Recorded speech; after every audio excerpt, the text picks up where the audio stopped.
তাহলে অযোধ্যায় বাবরি মসজিদ ভেঙে নরেন্দ্র মোদী ক্ষমতার চলে রাম মন্দির তৈরি করতে পারত না। রাম মন্দির রামলালের জায়গা। রামলাল মুসলমান হয়েছিল। রামলাল স্ত্রীর নাম কৃষ্ণবালা, তার 11 বছরের একটা মেয়ের নাম শকুন্তলা। তারা সকলেই মুসলমান হয়েছিল। তাদের রোটারি ক্লাবের মাধ্যমে এফিডেভিট করা সমস্ত কার্যক্রম কাগজপত্র রয়েছে। ক্ষমতার অপব্যবহার করে বাবরি মসজিদ, যেখানে সুপ্রিম কোর্ট রায় দিয়েছিল মুসলমান মসজিদ করতে পারবে না, কোন হিন্দু উগ্রবাদী মন্দির করতে পারবে না, ক্ষমতার অপব্যবহার করেছে। মুসলমান যদি একটা তো নরেন্দ্র মোদীর বাপের সাহস হতো না রাম মন্দির তৈরি করো। হিন্দুস্তানের সাথে গাজয় হিন্দ মুসলমানদের যুদ্ধ হবে। বন্ধুরা আমার, ভাইরা আমার, মুসলমান যদি আমরা একটা এইদিকে একটা এইদিকে বিক্ষিপ্ত ভাবে চলাফেরা করি, তাহলে কাফেরদের মোকাবিলা করা সম্ভব হবে না। বাংলাদেশে আমরা বিভিন্ন ইসলামিক দল দেখতে পাই। এই দলগুলো একটা এই দল, একটা এই দল, একটা এই দল, একটা খেলাফত মজলিস, একটা খেলাফত আন্দোলন, একটা জাকের মঞ্জুর, বিভিন্ন দল, বিভিন্ন রকম মাপ।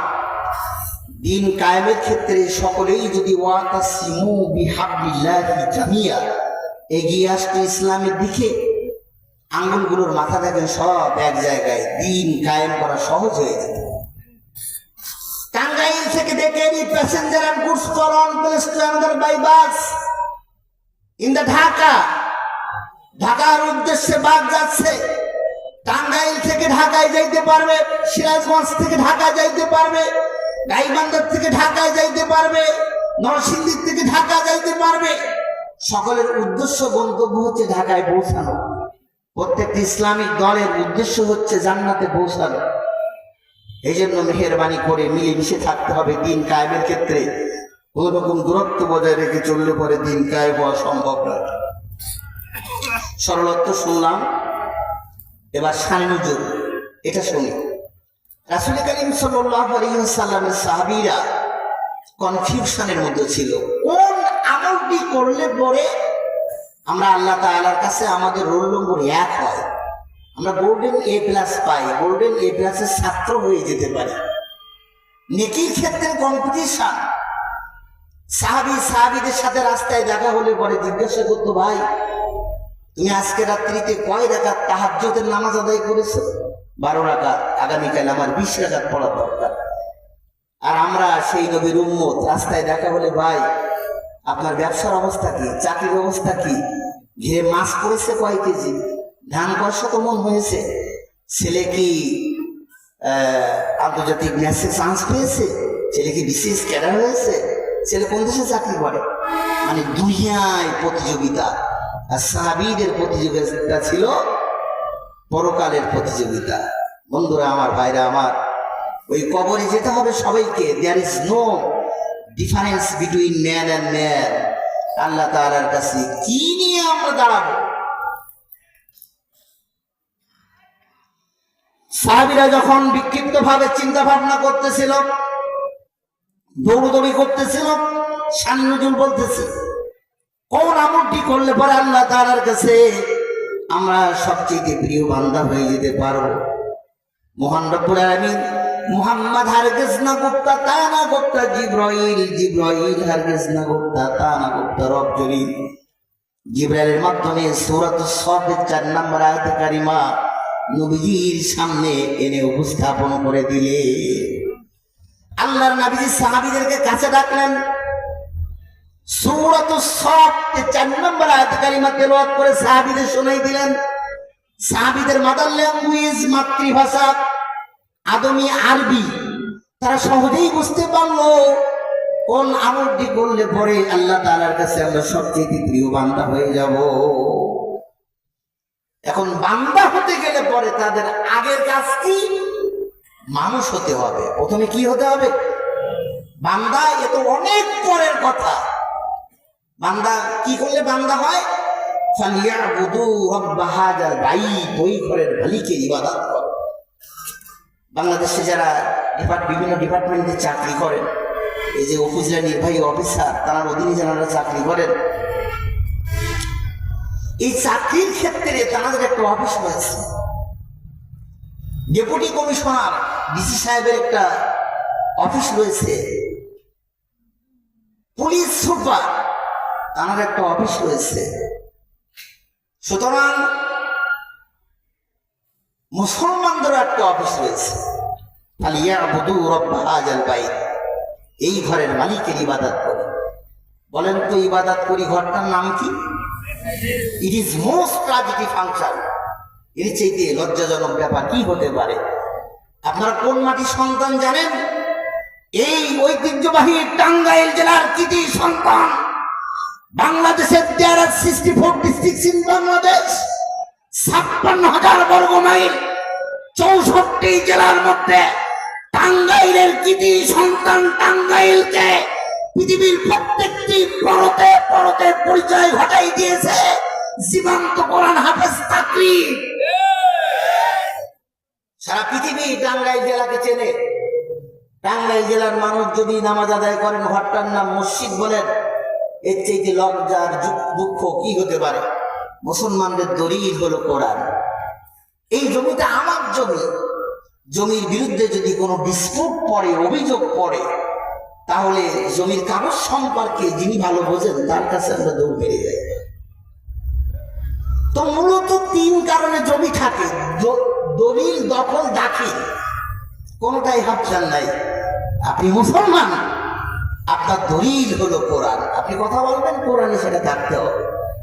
কোরআনের কাছে জিজ্ঞাসা করি, কোরআন তুমি বলে দাও আমরা ইবাদত করি ঘরটার নাম কি? দেখেন কোরআন কি বলতেছে।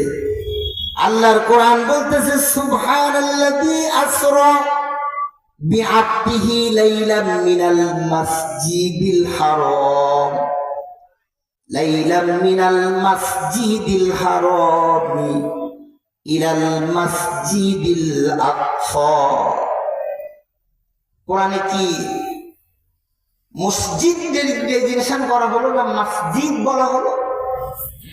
কোরআনের শব্দ মসজিদ 4টি হরফের সমন্বয়ে সংগঠিত একটি ওয়ার্ড, একটি কালিমা, একটি শব্দ।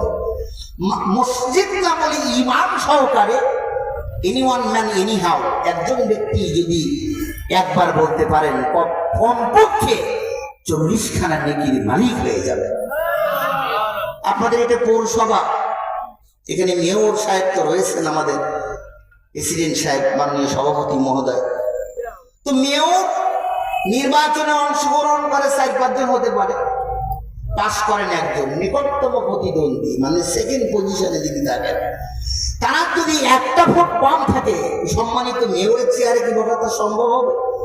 আসরের ময়দানে আপনার যদি 1টি নেকি কম থাকে, জান্নাতে যাওয়া আপনার পক্ষে সম্ভব হবে না। এই জন্য মুসলমান ওই জাতি, I am a special Muslim in Bangladesh, I am surrender to আল্লাহ।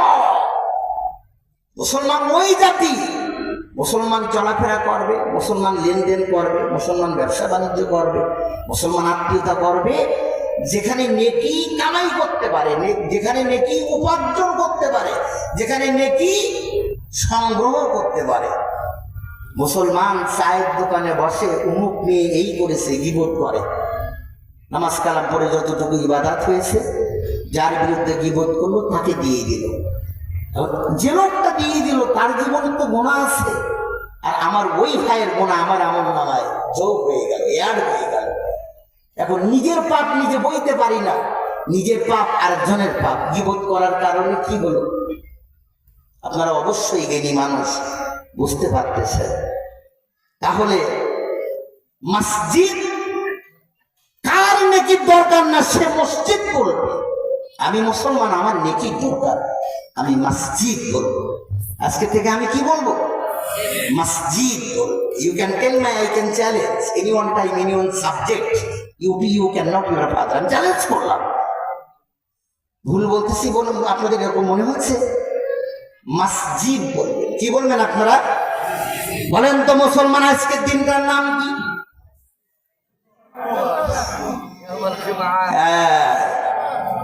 শুক্রবার বললেন, তাহলে কোরআনে আমার দেখাই দিন কোন জায়গায় শুক্রবার লেখা। ইয়া আইয়ুহাল্লাযীনা আমানু ইযা নুদিয়া লিস-সালাতি মিন ইয়াউমিল জুমআ।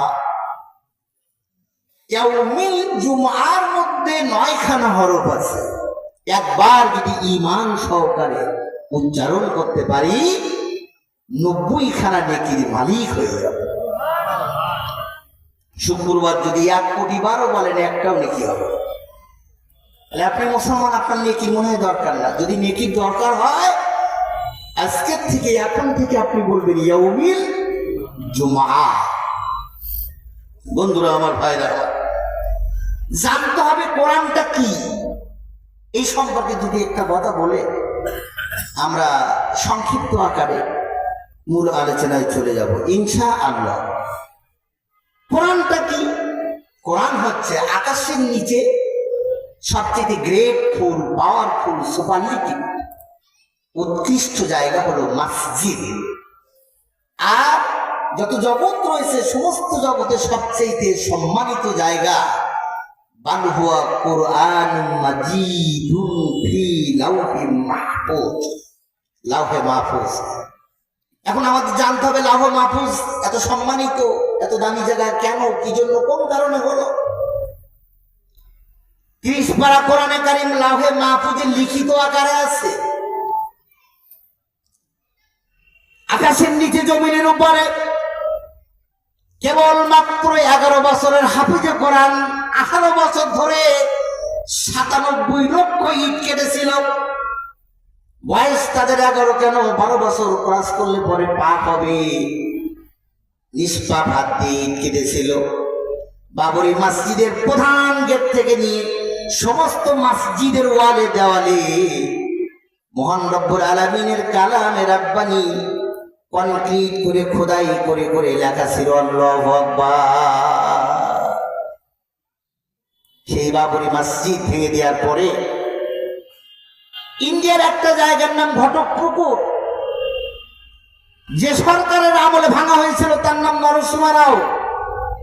ঘটকপুকুরে তড়িঘড়ি করে একটা আন্তর্জাতিক কনসার্ট গানের আয়োজন করা হলো। পৃথিবীর সব রাষ্ট্রপ্রধানদের কাছে টেলিগ্রামের মাধ্যমে জানানো হলো আপনার দেশের সবচেয়ে বিখ্যাত কণ্ঠশিল্পী ইন্ডিয়ায় পাঠিয়ে দেবেন। কোরআনের বিপক্ষে একটা লাইন গান গাইবে, তাকে ইন্ডিয়ান 10 লক্ষ রুপি বকশিশ দেওয়া হবে। রাষ্ট্রপ্রধানেরা তো শুধু ভাত খায় না, খাওয়ার আগে ঘি খায়।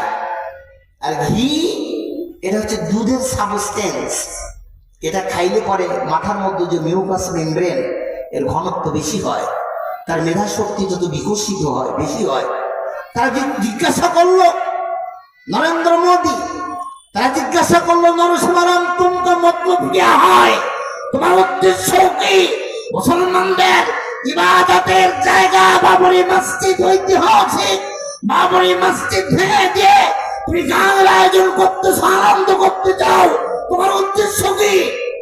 নরসিংহ রাও বললো, মসজিদে আল্লাহর কোরআন তেলাওয়াত হয়, কোরআন আগুন দিয়ে জ্বালিয়ে পুড়িয়ে ছাই করে দিয়ে দেব। রাষ্ট্রপ্রধানরা বলল, নরসিংহ রাও তোমাকে বলতে হবে তোমাদের জাতির পিতার নাম কি? বলছে, আমাদের জাতির পিতার নাম জওহরলাল নেহেরু। জওহরলাল নেহেরুর মৃত্যুর একটা কারগুজারি বর্ণনা করো। বলছে, জওহরলাল নেহেরু যখন মারা যায় তখন তার গায়ে একটা কোট ছিল, কোটের বাম পাশে পকেট ছিল। আপনারা যারা শার্ট গায়ে দেন আপনাদের পকেটগুলো বাম পাশে পকেট কেন? বাম পাশে হাত থাকে, হাতের কাছে যে টাকা থাকে, বাংলাদেশের মুদ্রার নাম টাকা। এই টাকা মসজিদে মাদ্রাসায় দান করতে গেলে খুব মায়া লাগে। পকেটটা উঁচু দেখা যাচ্ছে। তারা আপন জনেরা মহাত্মা গান্ধী, রাজীব গান্ধী, ইন্দিরা গান্ধী, সোনিয়া গান্ধী, তারা মন্তব্য করলো, বাবার পকেটের মধ্যে মনে হয় দামি কোনো মূল্যবান জিনিস থাকতে পারে। পকেটের মধ্যে আঙ্গুল ঢোকাই দিল, টান মেরে বের করলো। তারা দেখতে পাইল মুসলমানদের আল্লাহর একটা কোরআনে কারীম তার পকেটের মধ্যে রয়েছে। আওয়াজ দিয়ে বলেন আল্লাহু আকবার। যেভাবে আল্লাহু আকবার বললেন, জানেন আল্লাহু আকবার বললে পরে বাংলাদেশে যারা কার্ডিওলজি নিউরোলজি ডাক্তার রয়েছে, এমবিবিএস ডাক্তার, এফআরসিস, এমডি, তারা জানেন বাংলাদেশে 100 জন মানুষের মধ্যে 53 জন মানুষ হার্ট স্ট্রোক করে মারা যাচ্ছে। হার্টের মধ্যে দুটো চেম্বার রয়েছে, এন্টিয়াম আর ভেন্ট্রিকল। হার্টের কাজ কি? সংকোচন মানে ছোট, সম্প্রসারণ মানে বড়। হার্ট 1 ঘন্টা আরবিসি, রেড ব্লাড সেল, লোহিত কণিকা, ডব্লিউবিসি, শ্বেত কণিকা, হোয়াইট ব্লাড সেল, এভাবে artery, capillary, vein, sensitive nerve 1 ঘন্টায় 70 কিলোমিটার গতি বেগে পাম্প করে দিচ্ছে। এটা বড় হলো, সম্প্রসারিত হলো, সংকোচন হবে না। এটার নাম অ্যাটাক মানে আক্রমণ। হার্ট স্ট্রোকে মারা যাচ্ছে 53%, মানে 100 জনের মধ্যে 53 জন। আপনারা কি হার্ট ভালো রাখতে চান? আপনারা কি হার্ট ভালো রাখতে চান? হার্ট যদি ভালো রাখতে চান, ইহা প্রধান আকাশ বাতাস শব্দ তরঙ্গকে প্রকম্পিত করে চিৎকার মেরে বলে আল্লাহু আকবার। বলা হয়নি আল্লাহু আকবার, আওয়াজ এরকম বলে হবে না। চিৎকার মেরে বলি আল্লাহু আকবার, আল্লাহু আকবার। বন্ধুরা আমার, ভাইরা আমার, তাই বলতেছিলাম, কি বলতেছিলাম কার মনে আছে? জওহরলাল নেহরু। এরপরে বলছে যে আমি যখন গান দিতে চেয়েছি, গান দিয়েই ছাড়বো। গানের আয়োজন করা হলো। এই জেলাটার নাম হচ্ছে টাঙ্গাইল। টাঙ্গাইল জেলার পাশের জেলা, এই দিক দিয়ে ঢাকা, ঢাকা জেলার পাশে শরীয়তপুর, মানিকগঞ্জ, শরীয়তপুর, তারপরে মাদারীপুর, তারপরে গোপালগঞ্জ। মাদারীপুর জেলার একটা সনাতন ধর্ম অবলম্বী হিন্দু ছেলে, যাকে বাংলাদেশে হারমোনিয়ামের জাদুঘর বলা হয়, নকুল কুমার বিশ্বাস গিয়েছে গান গাইতে। মঞ্চে উঠে গিয়েছে। আজকের গান উদ্বোধন করবে বাংলাদেশের কৃতি সন্তান নকুল কুমার বিশ্বাস। নরসিংহারাও ধুতি পরে তো বসে রয়েছে। ইন্ডিয়ার বর্ধমান মেমারি নাদুরঘাট থেকে জসিমউদ্দিন নামে একটা মুসলমানের ছেলে রুপি, টাকার রুপির মালা গেঁথে এনেছে। মঞ্চে উঠে নকুল কুমার বিশ্বাসের গলায় পরাই দিয়েছে। মুখের সঙ্গে জড়াই ধরে কানে কানে বলছে, দাদা বাবু, কোন দেশ থেকে আপনি গান গাইতে এসেছেন জানেন? যে দেশে জন্ম হয়েছে আল্লামা শামসুল হক ফরিদপুরি রহমতুল্লাহ আলাইহি, যে দেশে জন্ম হয়েছে চরমনার পীর সাহেব রেজাউল করিম, ফজলুল করিম, ইসাক রহমতুল্লাহ আলাইহি, যে দেশে জন্ম হয়েছে 50 বছর কোরআনের তাফসীর সেমিনারে, সিম্পোজিয়ামে, অডিয়েন্সে তাফসীর মাহফিলে পেশ করে সারা দুনিয়ায় 14,000 মুসলমানকে মুসলমান করে নবীজির 14,000 উম্মতের সংখ্যা বেশি করে দিয়েছেন আল্লামা বিদ্যাসাগর মহাপণ্ডিত দেলোয়ার হোসেন সাঈদী। যদি সম্ভব হয় আল্লাহর কোরআনের পক্ষে একটা গান গেয়ে দেবে।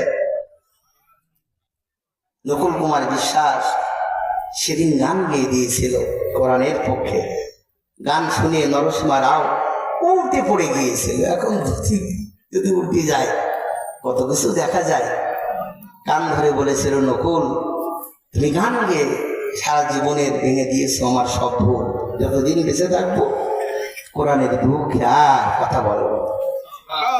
টাঙ্গাইল জেলার পাশের জেলার নাম জামালপুর। জামাল একটা আরবি শব্দ, জামিল সুন্দর। পুর বাংলার অভিধান যারা পড়েছেন, যারা বাংলায় অনার্স করে, পুর শব্দের অর্থ অঞ্চল, সুন্দর অঞ্চলে সরিষাবাড়ি এক কুলাঙ্গা নাম কাস্তে মুসলমান বলেছিল কোরআনের আইন বাংলাদেশে নির্মূল করে দিয়ে দেব। নাউজুবিল্লাহ। লোকটা এত বড় চিন্তাবিদ, মাথায় একটাও চলবে। এই লোকটা না আমি বলবো না। তাহলে আমাদের জানতে হবে, একটা হিন্দু ছেলে নকুল কুমার বিশ্বাস সেদিন ইন্ডিয়ার মাটিতে কি গানটা গেয়েছিল।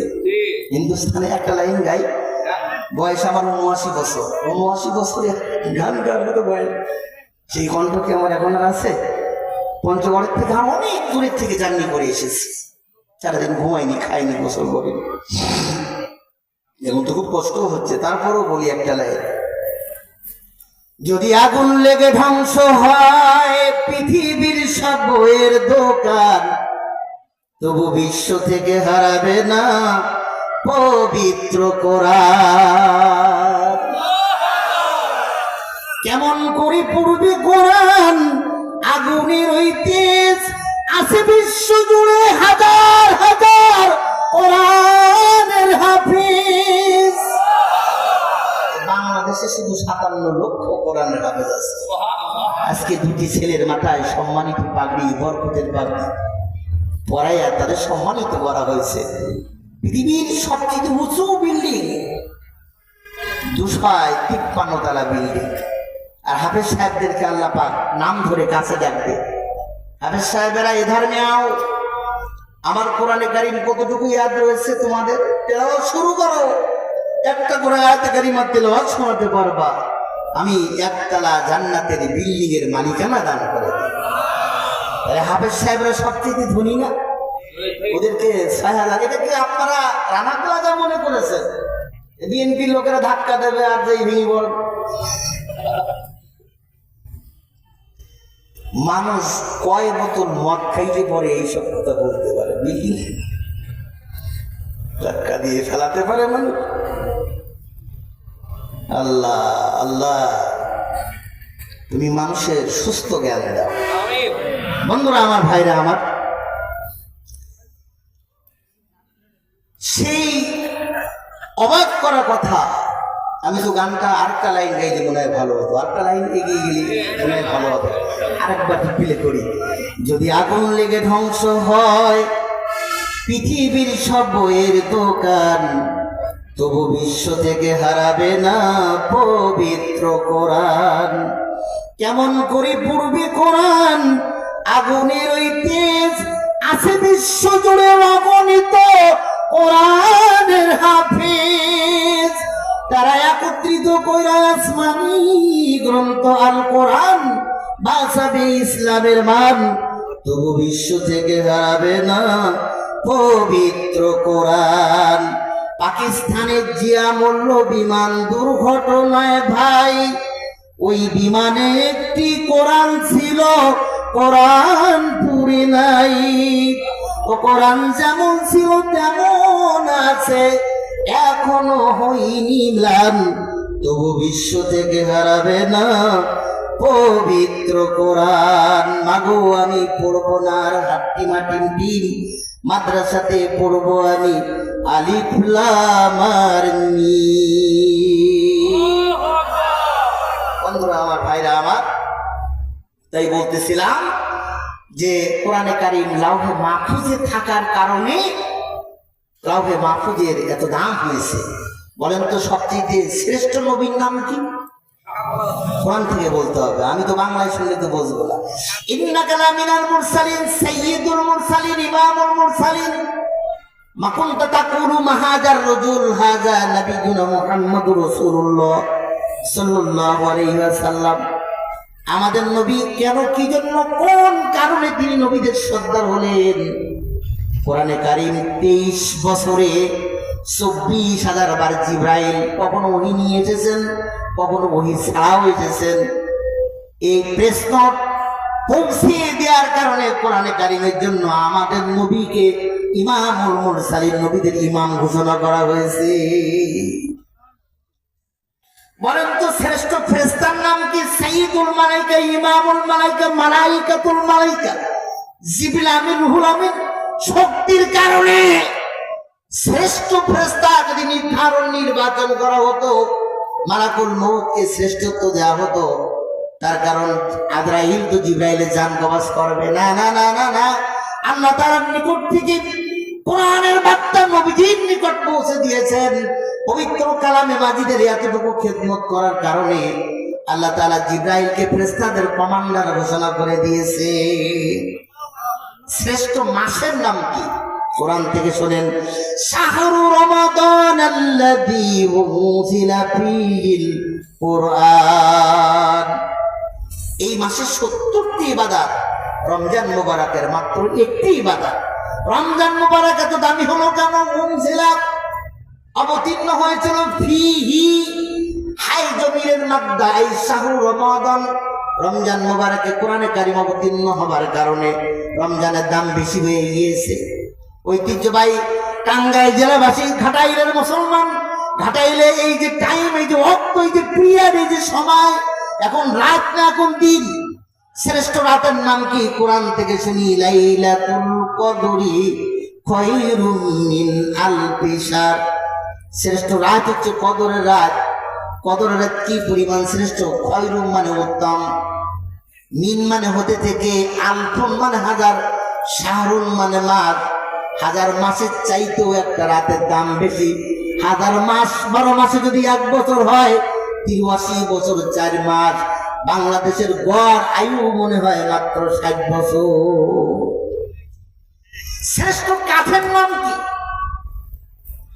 এই দেশে আসলে আমার মনে হয় এটা কিছু ইংল্যান্ড এবং কিছু বাঙ্গাল, মানে এইটারে যদি চেয়ার বলা হয় সবাই এক নামে চেনে, এটারে যদি কেদারা বলা হয় চেনে সেই সংখ্যা তুলনামূলক কম। অথচ বাংলায় এটার নাম কেদারা। ये बांग्लादेश में टाका केदारा আছে, বাংলাদেশ में টাকা कितना रुपी है? বাংলাদেশে এরকম একটা চেয়ারের দাম 10,000 টাকা হতে পারে, কম বেশি হতে পারে। সবচেয়ে দামি কাঠের নাম কি? এই চেয়ারে আমরা 1 যুগ 12 বছর, 1 শতাব্দী, 100 বছর বসলাম। চেয়ারে বসলে পা তো চেয়ারে লেগে যেতে পারে। কত পা লাগতেছে! কোনদিন কি ঠোঁটটি একবারও চুমা খেয়েছি? এই হাফেজ সাহেব যাদের মাথায়, 2 জন ছাত্রের মাথায় পাগড়ি পরে সম্মানিত করা হলো, মদিনাতুল উলুম, নামটা ভুল হয়েছে, মাদিনাতুল উলুম হবে। এখন মাত্র 300 বা 500 টাকা একটা চেয়ারের দাম, এই মানে একটা রিহেল কার্ডের দাম। রিহেল কার্ড অনিচ্ছাও যদি কোনো মুসলমানের বাচ্চার হাত থেকে মাটিতে পড়ে যায়, মাটি থেকে অত্যন্ত অনারীতি সম্মানের সাথে উঠাই নিয়ে বারবার বুকে আর বারবার মুখে নিয়ে রেহেল কাটে জমা খায়। রেহেল কাটের দাম বাড়লো কেন? কোরআনের স্পর্শ রেহেল কাটে লাগার কারণে। আমি আমার আলোচনার হেডলাইন, শিরোনাম, প্রারম্ভে, সূচনায়, ভূমিকায় দলিল ভিত্তিক এই কথাগুলো বলে বোঝানোর চেষ্টা করেছি। আল্লাহর কোরআন যত সেক্টরে, যত ডিপার্টমেন্টে চলে গেল, প্রত্যেকটি জায়গায় আল্লাহর কোরআনে কারিম যাবার কারণে জায়গাগুলোর দাম বেশি হয়েছে না কম হয়েছে? আমি মানুষ, হিউম্যানিটি, এটাকে ইংরেজিতে ফোরহেড বলা হয়, এটাকে অ্যানাটমিতে ফ্রন্টাল বলা হয়।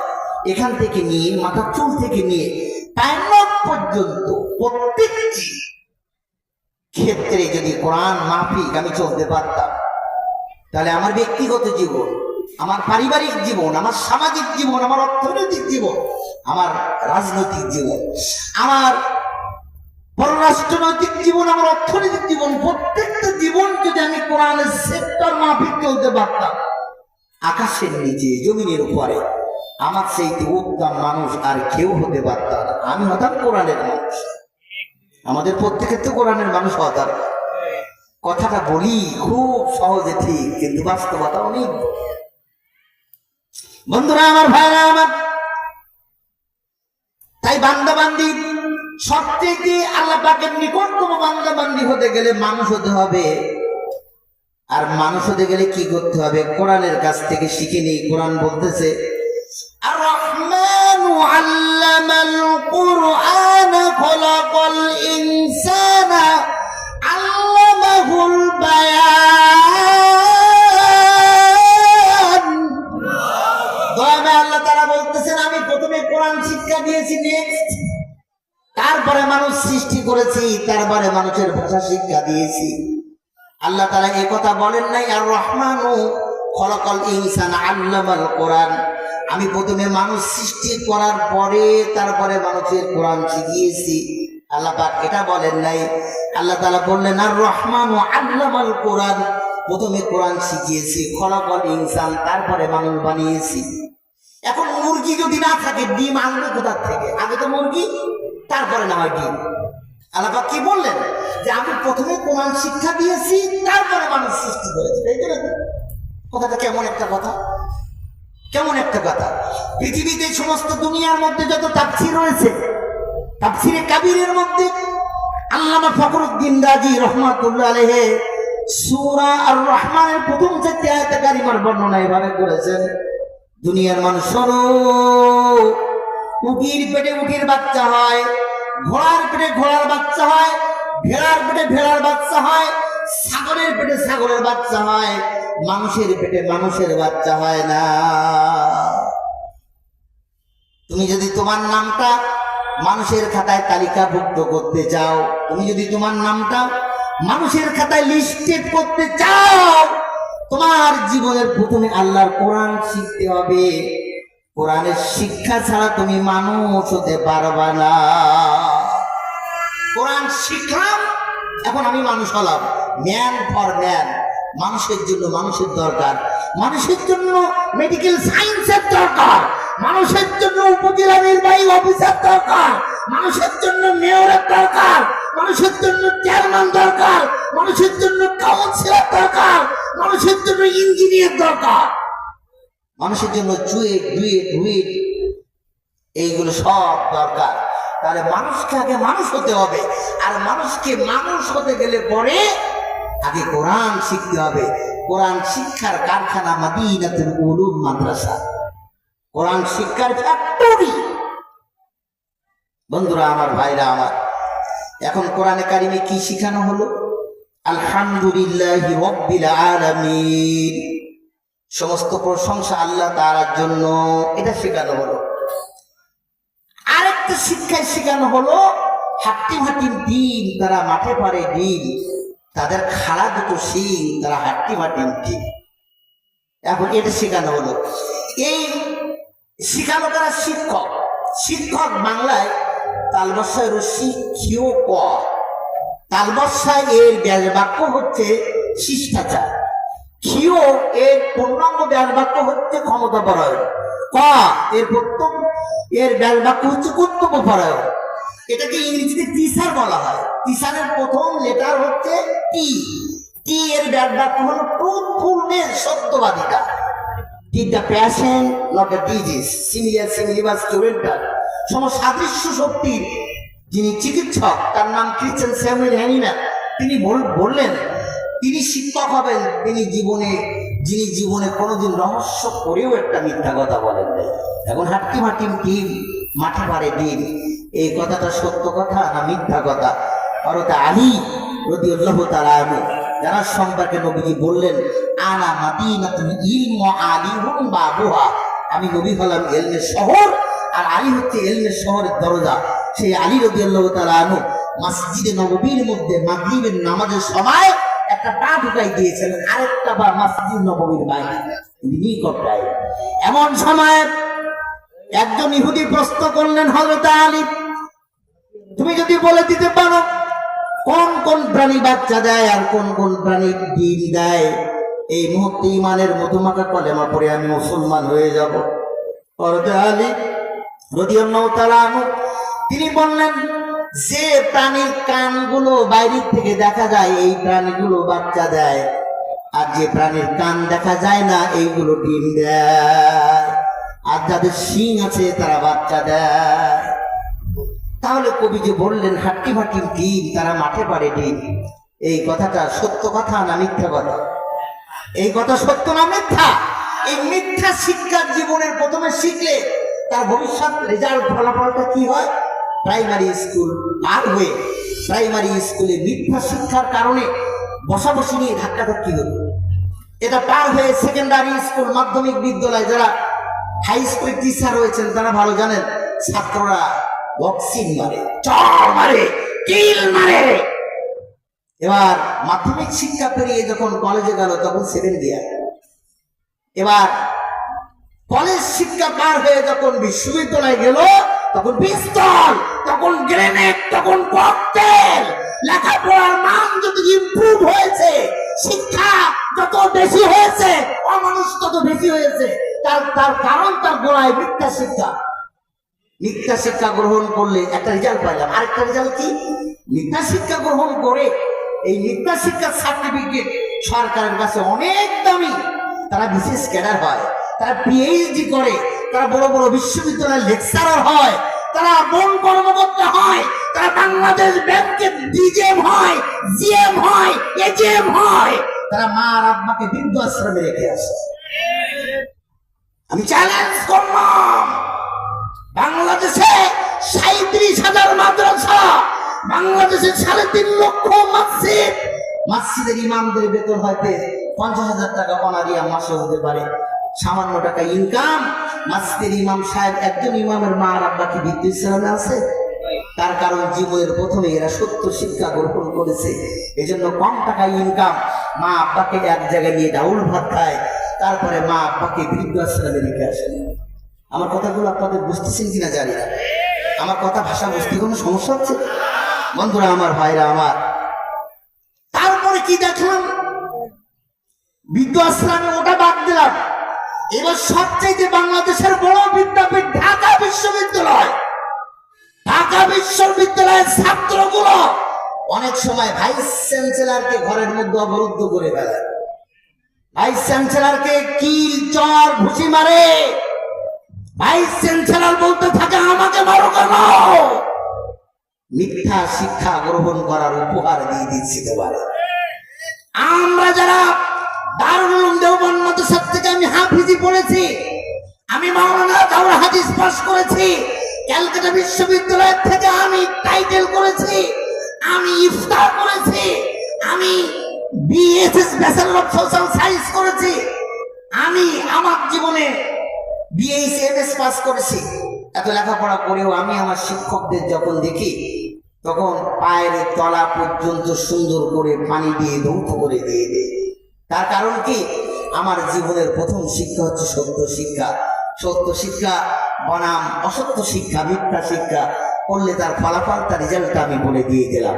এই জন্য এই মাদ্রাসা, এটা তো নুরানি মাদ্রাসা, ক্লাস 3 একটা ছাত্র, তার বাংলা হাতের লেখা, তার ইংরেজি হাতের লেখা, তার অঙ্ক হাতের লেখা, তার আরবি হাতের লেখা, আপনি দেখলে আপনি মনে করবেন কম্পিউটার লিখেছে কোনো মানুষ এটা লিখে দেয়। তার 40টি হাদিস মুখস্থ, জানাজার নামাজের ইমামতি, এটাকে আপনি কি সহজ জিনিস মনে করলেন? আজকে আপনার এই মসজিদের হেলালি সাহেব নিয়ে আসতে পারবেন না, অসুস্থ, আসার দরকার নাই। ওই ক্লাস 3 একটা ছাত্র মাইয়েতের জানাজা নামাজ গোসল দিয়ে সঠিক তরিকায় কাপড়ের কাপড় কেটে জানাজার নামাজের ইমামতি মাদ্রাসার সম্মানিত শিক্ষক মন্ডলী তৈরি করে দিয়ে দিয়েছে। বাদ দিলাম জানাজার নামাজের কথা, ফরজে কিফায়া, জুম্মার দিন ইমাম সাহেব নাই, ইমাম সাহেবের আসার দরকার নাই, খতিব সাহেব। এই মাদ্রাসার ক্লাস একদম 3 ছাত্রকে এই মাদ্রাসার সম্মানিত শিক্ষক মন্ডলী, সম্মানিত মুহতামিম সাহেব এমন ভাবে তৈরি করেছে, এই মাদ্রাসার ছাত্র জুম্মার আওয়াল এবং সানি খুতবা মুখস্থ দিয়ে জুম্মার নামাজ আদায় করার মতো যোগ্যতা তৈরি করে দিয়েছে।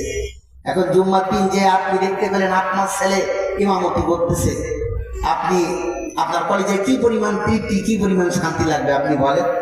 বাদ দিলাম জুম্মার দিনের কথা, বছরে তো 2টা ঈদ হয়, আর ঈদের সময় ঢাকায় যারা চাকরি করে এই অঞ্চলের ছেলে মেয়েরা, তারপরে চট্টগ্রাম যারা চাকরি করে, বিদেশে যারা থাকে, খুব কষ্ট করে চলে আসে আপন বন্ধুদের সাথে ঈদ করার জন্য। ঈদের দিন ইমাম সাহেব আসতে পারবেন না, অ্যাক্সিডেন্ট করেছেন, পা ভেঙে গিয়েছে, ঢাকা পঙ্গু হাসপাতালে ভর্তি। দরকার নেই ইমাম সাহেব আসার, মাদিনাতুল উলুম ক্লাস 3 নুরানি বিভাগের একটা ছাত্রকে এই মাদ্রাসার সম্মানিত প্রিন্সিপাল মুহতামিম এবং সম্মানিত শিক্ষক মন্ডলী এইভাবে এই মাপকাঠিতে, এই মেজারমেন্টে তৈরি করেছে। তারা 6 তাকবীরের সাথে, অতিরিক্ত 6 তাকবীরের সাথে ঈদের ওয়াজিব নামাজে 2টো খুতবা মুখস্থ দিয়ে ঈদের নামাজে ইমামতি করার যোগ্যতা আল্লাহ পাক তাদের তৈরি করে দিয়েছে। বিশ্বাস করেন, বিশ্বাস করেন, আমার আব্বা ঘাড়ে করে, আমরা 13 জন ভাই বোন, এক মা এক আব্বা। তা আমি সবাই ছোট, আমি রাগ করতাম, আব্বা আমার ভাইরা তো কলেজ বিশ্ববিদ্যালয়ে লেখাপড়া করে, আমার মাদ্রাসায় পড়ো। আব্বা আমার মাথায় হাত দিয়ে বলতো, বাবা, কান্নাকাটি করতো, বলতো, বাবা তুমি রাগ করো না, তোমার ভাই বোন তো হয়তো ইন্ডিয়ার 2-5-10 লোক চিনবে, তোমাকে সারা পৃথিবীর মানুষ চিনবে। আল্লাহ। আমার আব্বা যখন মারা যায়, আমার আব্বার মৃত্যুর আগে কত মানুষের জানাজার নামাজ ইমামতি করেছে। আমার আব্বার লাশ সামনে আমি কি বলবো ভুলে গিয়েছিলাম, আমার চোখের পানিতে পাঞ্জাবি ভিজে গিয়েছিল। ভাইরা আমার, কথাটা এই কারণে বলতেছি, সারা পৃথিবীতে কত হাওর বাওর, কত নদী নালা, বাংলাদেশে তো 1300 নদী আছে, খাল বিল, সব পানি। জাহান্নামের আগুন হচ্ছে মানুষ এবং পাথর। আগুনের কয়লার পরে যদি ফেলাই দেন, জাহান্নামের আগুনের তেজস্ক্রিয়া এত বেশি, সমস্ত পানি দিয়ে একটা আগুন নিবানো যাবে না। আর আপনি সন্তান, আপনি আপনার আব্বা আম্মার জন্য যদি চোখের এক কোণায় এক বিন্দু, নিউটনের দ্বিতীয় সূত্র, পদার্থ অবিনশ্বর, পদার্থকে যত ছোট করা হয় তার অ্যাটমিক পাওয়ার তত বেশি হয়। পুত্র এতটুকু পানি যদি আপনার চোখের কোণায় চলে আসে, আপনার এক চাররা চোখের পানিতে আল্লাহ পাক জাহান্নামের সব আগুন নিভাই দিয়ে দেয়। কবরবাসী, আমাদের আপনজন যারা কবরের মেহমান, তাদের জন্য চোখের পানি ছেড়ে দিয়ে আল্লাহ তাআলার কাছে দোয়া করব, আল্লাহ পাক সমস্ত কবরকে জান্নাতের নূর দিয়ে যেন মনোয়ার করে দেয়, আলোকিত করে দেয়, জান্নাতের ফার্স্ট ক্লাস মেহমান হিসেবে আল্লাহ পাক তাদের জন্য মঞ্জুর করে নিয়ে দেয়। বন্ধুরা আমার, ভাইরা আমার, এই জন্য আপনাদের কাছে এরপরে আপনি প্রাইমারি স্কুল এবং কেজি স্কুলে যারা 5 পড়ে, পাইনিয়ার 5, তাদেরকে এক জায়গায় করে আপনি বিভিন্ন প্রশ্ন করবেন, পিকুলিয়ার আনকমন কোশ্চেন, অসাধারণ প্রশ্ন করবেন। দেখবেন এই নুরানি মাদ্রাসার ছেলে ইংরেজি, অঙ্ক, এরা তো স্পিকিং করতে পারে, ইংরেজি কথা বলতে পারে, স্পিক করতে পারে, কথা বলতে পারে, অঙ্ক, বাংলা, পাশাপাশি আরবি, এই বাড়তি জ্ঞানটা কতটুকু অর্জন করেছে। এই জন্য মানুষ হওয়ার জন্য প্রথমে আমাকে কি করতে হবে? কোরআন শিখতে হবে। এখন কোরআন শিখলাম, মানুষ হইলাম, এখন আমার পরে দায়িত্ব কি? কোরআন বলতেছে, ওয়ামা খালাকতুল জিন্না ওয়াল ইনসা ইল্লা লিয়াবুদুন। খালাকতু ওয়াহিদ মুতাকাল্লিম সিগা, আল্লাহ তাআলা বলতেছে আমি জিন মানুষকে সৃষ্টি করতাম না, ইল্লা ইস্তিসনা করে আল্লাহ পাক বলতেছে আমি এই জন্য করেছি লিয়াবুদুন, আমার ইবাদত করার জন্য। এখন বাংলাদেশ সেনাবাহিনীর একটা অফিস আছে না নাই? বাংলাদেশ সেনাবাহিনী অফিস টাইমে তাদের যে নির্ধারিত ইউনিফর্ম রয়েছে, নির্ধারিত পোশাক রয়েছে, এই পোশাক ছাড়া তারা অফিস করতে পারে। বাংলাদেশ পুলিশ বাহিনী তারা নির্ধারিত পোশাক ছাড়া অফিস টাইমে তারা কি করতে পারে না? অন্য পোশাক পরে অফিস করতে পারে না। আরে মুসলমান, আপনার তো একটা অফিস হয়েছে। বাংলাদেশের জাতীয় পোশাকের নাম হলো পায়জামা আর পাঞ্জাবি।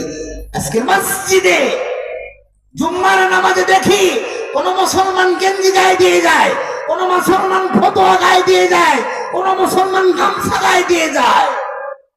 আপনি আল্লাহর অফিসে যাইতেছেন, আল্লাহর পোশাক, লেবাস তাকওয়া, এই পোশাকটা পরতে আপনার খুব কষ্ট হচ্ছে। বাংলাদেশের প্রাইম মিনিস্টার, প্রধানমন্ত্রী, মহামান্য রাষ্ট্রপতি যদি আপনাকে ডাক দেয়, তো আপনার জামাটা সুন্দরভাবে পরিবারের সাথে আপনি অত্যন্ত নতগত হয়ে তার সামনে চলে যান। আর প্রধানমন্ত্রীর বিচার যে আল্লাহর আদালতে হবে, সে আল্লাহর অফিসে আপনি যাচ্ছেন আল্লাহর সাথে দেখা করার জন্য, গামছা গায়ে দিয়ে যাচ্ছেন। মুসলমান, আপনার তো বিবেক থাকার দরকার। অনেক সময় বর্ষার মৌসুমে আমরা ভ্যান গাড়ি পাই না। এই মেন রাস্তার থেকে, হাইওয়ে থেকে ভিতরে যাদের বাড়ি, 50 কেজি সিমেন্ট মাটির বস্তা মাথায় করে নিয়ে যাওয়া লাগে। মিস্ত্রি বলতেছে 20 সিমেন্টের দরকার, মাথায় করে নিয়ে যাওয়া লাগে। আমার মাথায় যে টুপিটা আছে 50 গ্রাম ওজন হবে না। আমি মুসলমান, 50 গ্রাম ওজনের একটা টুপি মাথায় রাখতে পারলাম না। বর্তমান ইন্ডিয়ার প্রধানমন্ত্রীর নাম নরেন্দ্র মোদী, তার আগে যিনি প্রধানমন্ত্রী ছিলেন মনমোহন সিং, শিখ ধর্মের মানুষ। আপনারা দেখেছেন, টেলিভিশনের স্ক্রিনে দেখেছেন, সব সময়ের জন্য বেচারা পাগড়ি মাথায় দিয়ে চলাফেরা করত। শিখ তার জাতীয় পোশাক, পাগড়ি পরতে লজ্জা করলো না। আর আপনি মুসলমান, মাথায় একটা টুপি দিতে আপনার লজ্জা লাগে। হ্যাঁ মুসলমান, টুপি হচ্ছে এমন একটা দামি সুন্নাত, মাথায় রেখে টুপি মাথায় দিয়ে কোন মহিলার সাথে যদি আপনি কথা যদি এলোমেলো বলে ফেলান, ওই মহিলা আপনাকে সতর্ক করে, ভাই আপনার মাথায় টুপি, আপনার কথাগুলো কেমন যেন একটু উল্টা পাল্টা হয়ে যাচ্ছে। এই টুপি হচ্ছে এমন একটি সাইনবোর্ড। এই জন্য নবীর এই সাইনবোর্ড আমার ভালো লাগে না। বিশ্ব নবীর অপমানে যদি না কাঁদে তোমার মন, মুসলিম নয় মুনাফিক তুমি, নবীজির দুশ্মন তুমি, কেমন মুসলমান। আল্লাহর নবীকে লম্পট বলা হলো। পৃথিবীর সবচাইতে কলঙ্কিত নারী নূপুর শর্মা আমার নবীকে লম্পট বলে গালি দিল। বাংলাদেশে বরিশাল বিভাগে ভোলা জেলা আমার নবীকে কুত্তার বাচ্চা বলে গালি দিয়েছিল। ইসলামী আন্দোলনের মুজাহিদরা মাথায় কাফনের কাপড় বেঁধে রাজপথকে প্রকম্পিত করেছিল। মিছিলে মিছিলে বলেছিল বিশ্ব নবীর অপমান সইবে না রে মুসলমান। পুলিশ নির্বিচারে গুলি করলো। পুলিশের গুলিতে একসাথে 4 জন শিশু কিশোর যুবক শাহাদাত বরণ করলো। একজন শিশু আবু সাইদ তার নাম, তার বয়স মাত্র 13 বছর। তার বুকে রক্ত যখন ভোলার রাজপথে পড়েছে, এটা বাংলাদেশের ম্যাপ মানচিত্র হয়ে পড়েছে। শহীদ আবু সাইদের রক্ত প্রমাণ করে দিয়েছে টেকনাফ থেকে তেতুলিয়া, রূপসা থেকে পাথুরিয়া, প্রত্যেকটি পরতে পরতে আল্লাহর নবীর আদর্শ প্রেমিকরা জাগ্রত হয়েছে। বুলেট ব্যবহার করে নবীর আদর্শ প্রেম থেকে মুসলমান সন্তানদেরকে স্তব্ধ করা যাবে না। বন্ধুরা আমার, ভাইরা আমার, এরপরে কি হলো? আল্লাহ তাআলা নবীজির সম্মান কি পরিমাণ দিয়েছেন। আমরা ফালিয়া বুদু রব্বা হাযাল বাইত, ওই ঘরের মালিকের ইবাদত করতে যাব। ইবাদত করতে গেলে তো প্রথমে উজু করা লাগে। নামাজ আদায় করতে গেলে উজু করতে হয় না? উজুর 4টি ফরজের মধ্যে একটি ফরজ হচ্ছে 2 হাতের কোন সহ ধৌত করা। আপনারা বলেন তো, উজু করতে গেলে প্রথমেই আপনারা কোনই পর্যন্ত ধৌত করেন না প্রথমে কবজি পর্যন্ত ধৌত করেন? যারা এখানে মুফতি রয়েছেন আপনারা মাসালা দেন তো, কবজি পর্যন্ত ধৌত করা ফরজ না সুন্নাত? তাহলে ইবাদতের ফার্স্টে প্রথমে আল্লাহ তাআলা সুন্নাতটা রেখে দিয়ে আল্লাহ তাআলা নবীজির সম্মানকে বেশি করে দিয়েছেন, সম্মান মর্যাদা বাড়িয়ে দিয়েছেন। বাদ দিলাম উজুর কথা, এখন নামাজে আছেন। প্রত্যেকদিন 5 ওয়াক্ত নামাজ। দিনের প্রথম নামাজের নাম ফজরের নামাজ, 4 রাকাত। প্রথমে 2 রাকাত ফরজ নামাজ না, প্রথমে 2 রাকাত সুন্নাতে মুআক্কাদা। সুন্নাত না, সুন্নাতে মুআক্কাদা। নামাজেও প্রথমে সুন্নাত পাইলাম। আজকের দিনটা ইয়াউমুল জুমআ, 2 রাকাত ফরজ নামাজ। ফরজ নামাজের আগে কবলুন মানে পূর্বে, কবলাল জুমআ মানে কি? আফটার বিফোর, আগে পরে। কবলুন মানে পূর্বে, বাদাল জুমআ, বাদাল জুমআ আরবি শব্দ, এর বাংলা কি? পরে। আগে পরে সুন্নাত আছে না নাই? আছে না নাই? বাদ দিলাম নামাজের কথা। ইয়া আইয়ুহাল্লাযিনা আমানু কুতিবা আলাইকুমুস সিয়াম, এই ইমানদারের রোজা তোমাদের প্রতি ফরজ করা হয়েছে। রোজা রাখিও না আসমানে যতক্ষণ পর্যন্ত রমজান মোবারকের চাঁদ দেখতে না পাও। রোজা ছাড়িও না যতক্ষণ পর্যন্ত আসমানে শাওয়ালের চাঁদ দেখতে না পাও। রমজান মোবারকে রোজা রাখা ফরজ। রোজা রাখতে গেলে কি চাঁদ দেখে রোজা রাখতে হয় না কিয়ামুল লাইল আগে তারাবি পড়তে? আগে তারাবি না আগে রোজা? আগে তারাবি না আগে রোজা? তারাবি হচ্ছে সুন্নাতে মুআক্কাদা। তাহলে উজুতে প্রথমে সুন্নাত পাইলাম, নামাজে প্রথমে সুন্নাত পাইলাম, রোজায় প্রথমে সুন্নাত পাইলাম। আসেন জাকাতে। জাকাত ভিত্তিক অর্থনৈতিক অবকাঠামো। আসেন জাকাত।